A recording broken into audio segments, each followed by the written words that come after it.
ಇನ್ನು ಕಾಲರಾ ರೋಗದ ಭೀತಿಯ ಬೆನ್ನಲ್ಲೇ ಬಿಬಿಎಂಪಿ ಕೂಡ ಅಲರ್ಟ್ ಆಗಿದೆ. ಕುಡಿಯೋ ನೀರಿನ ಪರಿಶುದ್ಧತೆ ಬಗ್ಗೆ ಈಗ ಕುಡಿಯೋ ನೀರಿನ ಗಮನ ಹರಿಸಿ ಬಿಬಿಎಂಪಿಯ ಮಾತುಗಳಿದು. ಸಾಂಕ್ರಾಮಿಕ ರೋಗಗಳ ಹರಡುವಿಕೆ ತಡೆ ಕುರಿತು ಪತ್ರವನ್ನ ಕೂಡ ಹೊರಡಿಸಲಾಗಿದೆ. ಜಲಮಂಡಳಿ ಸಹಕಾರ ಕೋರಿ ಪತ್ರವನ್ನ ಬರೆದಿದೆ ಬಿಬಿಎಂಪಿ. ಆರೋಗ್ಯ ಇಲಾಖೆಯ ವಿಶೇಷ ಆಯುಕ್ತರು ಪತ್ರವನ್ನ ಬರೆದಿದ್ದಾರೆ. ಜಲಮಂಡಳಿ ಅಧ್ಯಕ್ಷರಿಗೆ ವಿಕಾಸ್ ಕಿಶೋರ್ ಮನವಿ ಮಾಡಿಕೊಂಡಿದ್ದಾರೆ. ಅಧಿಕಾರಿ ಸಿಬ್ಬಂದಿಗೆ ಎಚ್ಚರಿಕೆ ಸೂಚನೆ ನೀಡೋದಕ್ಕೆ ಪತ್ರವನ್ನ ಬರೆದಿದ್ದಾರೆ. ಲಕ್ಷಣ ಕಂಡುಬಂದ ಪ್ರದೇಶಗಳಲ್ಲಿ ಎಚ್ಚರಿಕೆ ವಹಿಸಬೇಕು. ಕಾಲರಾ ರೋಗದ ಭೀತಿಯ ಬೆನ್ನಲ್ಲೇ ಬಿಬಿಎಂಪಿ ಕೂಡ ಅಲರ್ಟ್ ಆಗಿದೆ. ಮ್ಯಾನ್ ಹೋಲ್ ನೀರಿನ ಮಾದರಿ ಸಂಗ್ರಹ ಮಾಡಬೇಕು. ಆರೋಗ್ಯ ಇಲಾಖೆ ಸಿಬ್ಬಂದಿಗೆ ಸಹಕಾರ ನೀಡಿ ಅಂತ ಮನವಿ ಮಾಡಿಕೊಂಡಿದ್ದಾರೆ. ಪತ್ರದ ಪ್ರತಿಯನ್ನ ಗಮನಿಸ್ತಾ ಇದ್ದೀರಿ.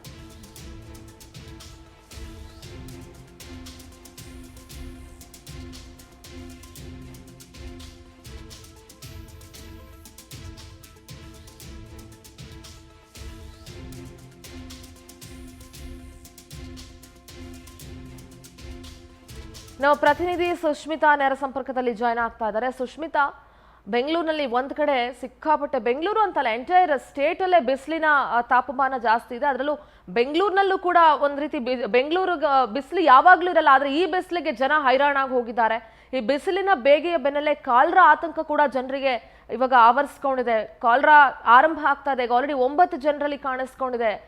ಬಿಬಿಎಂಪಿ ಕೂಡ ಅಲರ್ಟ್ ಆಗಿದೆ. ಕುಡಿಯೋ ನೀರಿನ ಬಗ್ಗೆ ಗಮನ ಹರಿಸಿ ಅಂತ ಹೇಳಲಾಗ್ತಾ ಇದೆ. ಒಟ್ಟಾರೆಯಾಗಿ ಈ ವಿಚಾರವಾಗಿ ಬಿಬಿಎಂಪಿ ಏನೆಲ್ಲ ಮುನ್ನೆಚ್ಚರಿಕೆ ಕ್ರಮಗಳನ್ನ ತೆಗೆದುಕೊಂಡಿದೆ ಸುಷ್ಮಿತಾ? ಸಿಂಧೂರ, ಒಂದು ಕಡೆ ಬಿಸಿಲ ಬೇಗೆಯಲ್ಲಿ ಜನರು ತತ್ತರಿಸಿ ಹೋಗ್ತಿದ್ದಾರೆ. ನಿನ್ನೆನೂ ಕೂಡ 37.6 ಡಿಗ್ರಿ ಸೆಲ್ಸಿಯಸ್ ಬಿಸಿಲಿನ ತಾಪಮಾನ ದಾಖಲೆಯಾಗಿದೆ ಬೆಂಗಳೂರಲ್ಲಿ. ಅದರಲ್ಲಿ ಏನು ಅಂತ ಹೇಳಿದ್ರೆ ಮತ್ತೊಂದು ಕಡೆ ನೀರಿನ ಅಭಾವವೂ ಕೂಡ ಶುರುವಾಗಿದೆ. ಈ ನಡುವೆ ಜನರು ಕೂಡ ಕೊಂಚ ನೀರು ಸಿಕ್ಕಿದ್ರೆ ಸಾಕು ಅಂತ ಹೇಳಿ ಸಿಕ್ಕಲ್ಲಿ ನೀರನ್ನು ಕುಡಿತಿದ್ದಾರೆ. ಕಲುಷಿತ ನೀರಿನಿಂದಾಗಿ ಇವಾಗ ಸೇವನೆಯಿಂದಾಗಿ ಕಾಲರವೂ ಕೂಡ ಬೆಂಗಳೂರಲ್ಲಿ ಪತ್ತೆ ಆಗ್ತಿದೆ. ಬೆಂಗಳೂರು ನಗರದಲ್ಲಿ ಇಲ್ಲಿವರೆಗೂ 6, ಹಾಗೆ ಬಿಬಿಎಂಪಿ ವ್ಯಾಪ್ತಿಯಲ್ಲಿ 3, ಹಾಗೆ ರಾಮನಗರದಲ್ಲಿ 1, ಒಟ್ಟು ರಾಜ್ಯಾದ್ಯಂತ 10 ಕಾಲರಾ ಕೇಸು ಇಲ್ಲಿವರೆಗೂ ದೃಢಪಟ್ಟಿರುವಂತಹದ್ದು. ಹಾಗೆ ಏನು ಕಳೆದ 2 ದಿನದ ಹಿಂದೆ ಮೆಡಿಕಲ್ ಕಾಲೇಜಿನ ಹಾಸ್ಟೆಲ್ಗಳ ವಿದ್ಯಾರ್ಥಿಗಳಲ್ಲಿಯೂ ಕೂಡ ಅಂದರೆ 2ರಲ್ಲಿ ಕಾಲರಾ ಪತ್ತೆ ಆಗಿರುವಂಥದ್ದು. ಎಲ್ಲ ಕಡೆನೂ ಕೂಡ ಒಂದು ರೀತಿಯಲ್ಲಿ ಆತಂಕನ ಮನೆ ಮಾಡಿದೆ. ಯಾಕಂತ ಹೇಳಿದ್ರೆ ಕಾಲರಾ ಅಂತ ಹೇಳಿದ್ರೆ ಕಲುಷಿತ ನೀರು ಹಾಗೆ ಆಹಾರ ಸೇವನೆಯಿಂದ ಬರುವಂತಹದ್ದು.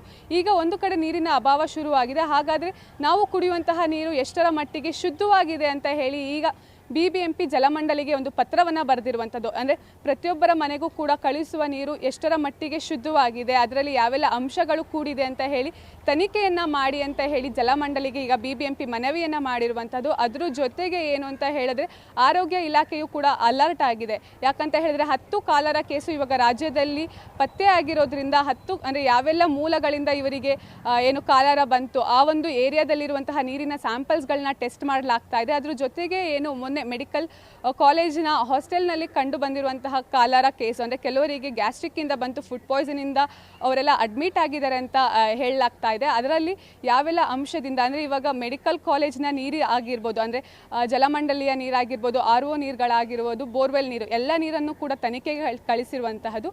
ತನಿಖೆಯ ನಂತರ ಇಲ್ಲಿನ ವಿದ್ಯಾರ್ಥಿಗಳಿಗೆ ಯಾವ ಮೂಲದಿಂದ ಕಾಲರಾ ಬಂತು, ಅದ್ರ ಜೊತೆಗೆ ರಾಜ್ಯಾದ್ಯಂತ ಯಾವ ಅಂದರೆ ಬೇರೆ ಬೇರೆ ಭಾಗಗಳಲ್ಲಿ ಕಾಲರಾ ಏನು ಕಂಡು ಬರ್ತಿದೆ, ಯಾವೆಲ್ಲ ಮೂಲಗಳಿಂದ ಬರ್ತಿದೆ, ಕುಡಿಯುವಂತಹ ನೀರನ್ನು ಎಲ್ಲ ಕಡೆನೂ ಕೂಡ ಇವಾಗ ಏನು ಟೆಸ್ಟ್ ಮಾಡ್ತಾ ಇರುವಂಥದ್ದು. ತನಿಖೆಯ ವರದಿ ಬಂದ ಮೇಲೆ ಗೊತ್ತಾಗುತ್ತೆ ನಿಜಕ್ಕೂ ಕೂಡ ಬೆಂಗಳೂರಿನ ಜನರು ಕುಡಿತಿರುವಂತಹ ನೀರು ಎಷ್ಟರ ಮಟ್ಟಿಗೆ ಸೇಫ್ ಅಂತ ಹೇಳಿ. ಸಿಂಧೂರ, ಸುಷ್ಮಿತಾ, ತಮ್ಮೆಲ್ಲ ಮಾಹಿತಿಗಾಗಿ